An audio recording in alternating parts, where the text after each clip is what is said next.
ஓம் சாந்தி. VK. Surajbhai அவர்களின் தாரணை வகுப்பு ஜனவரி 16, 2024. நமது தவம் அசரீரியாக ஆவதற்கானதாகும்.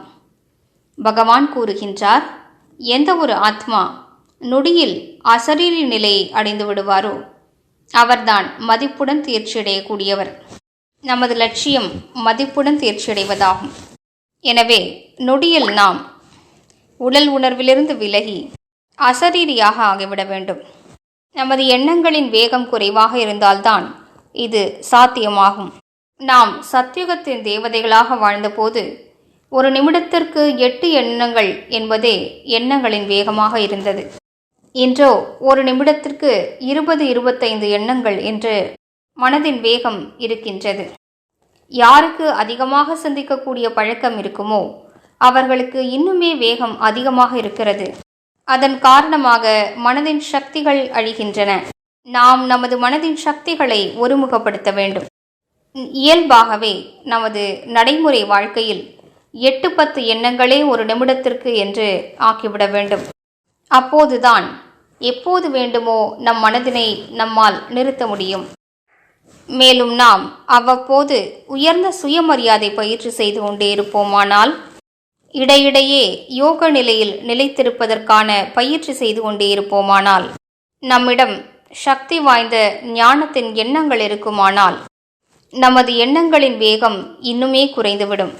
ஒரு நிமிடத்திற்கு 4-5 எண்ணங்களே தோன்றும். நமது சித்தம் அமைதியாக இருக்கும். முழு நாளும் அமைதியாக இருப்போம். அப்போது நொடியில் அசரீரியாக ஆக முடியும். மேலும் இதன் மூலம் நமது எண்ணங்களின் சக்தி மிகுந்த சக்திசாலியானதாக ஆகிவிடும்.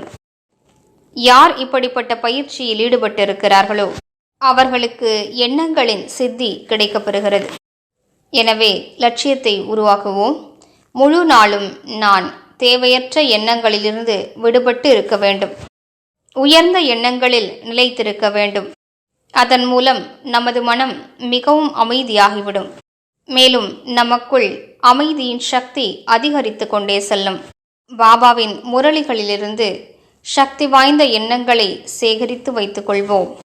முரளிகளில் அப்படிப்பட்ட அழகான மகா வாக்கியங்கள் வருகின்றன. அவை நமது சித்தத்தினை அமைதிப்படுத்தக்கூடியவையாகும். அவை நம்மை பிரபுவின் அன்பில் மூழ்கடிக்கச் செய்யக்கூடியவையாகும். பாபா கூறியிருக்கின்றார், இந்த உலகில் பகவானை காட்டக்கூடிய கண்ணாடி எதுவும் இல்லை. நீங்கள் உங்களது முகத்தினை தெய்வீக கண்ணாடியாக ஆக்கிவிடுங்கள்.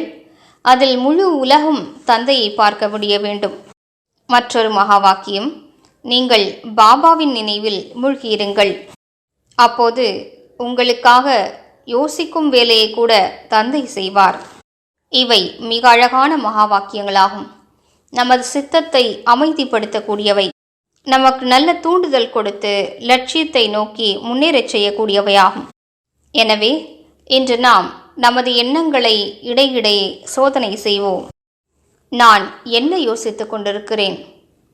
எதனை நான் யோசிக்க வேண்டுமோ அதனை தான் யோசித்துக் கொண்டிருக்கிறேனா? உங்களுக்கு இல்லை, நாம் வீணாக யோசித்துக் கொண்டிருக்கிறோம் என்று பதில் கிடைக்குமானால் உடனடியாக அவற்றை முடித்து விடுங்கள். மேலும் பயிற்சி செய்யுங்கள். நான் ஆத்மா ஆவேன். மாஸ்டர் ஞான சூரியனாவேன். தூய்மை சக்தியின் சூரியனாவேன். நானோ 4 புறங்களிலும் கிரணங்களை பரப்ப வேண்டும். எண்ணங்களின் சக்தியினை நான் ஒருமுகப்படுத்த வேண்டும். பாபாவின் உயர்ந்த காரியங்களுக்காகவே எனது பிறவி ஏற்பட்டிருக்கிறது. இப்படிப்பட்ட அழகான எண்ணங்களை உருவாக்கினால் வீணான எண்ணங்களுக்கு முற்றுப்புள்ளி வைக்கப்படும். எனவே இன்று முழு நாளும் இடையிடையே ஒரு நொடியில் அசரீரி ஆவதற்கான பயிற்சியினை மேற்கொள்ளுங்கள். ஒவ்வொரு மணி நேரத்தில் பல முறைகள் இந்த பயிற்சியை செய்யுங்கள். ஆத்மாவாகிய நான் நெற்றியின் நடுவே ஜொலித்துக் கொண்டிருக்கிறேன். நான் மாஸ்டர் ஞான சூரியனாவேன். தூய்மை சக்தியின் சூரியனாவேன். என்னிடமிருந்து நாலாபுறங்களிலும் கிரணங்கள் பரவுகின்றன. அவை என்னை சுற்றியுள்ள சூழலை சார்ஜ் செய்கின்றன. ஓம் சாந்தி.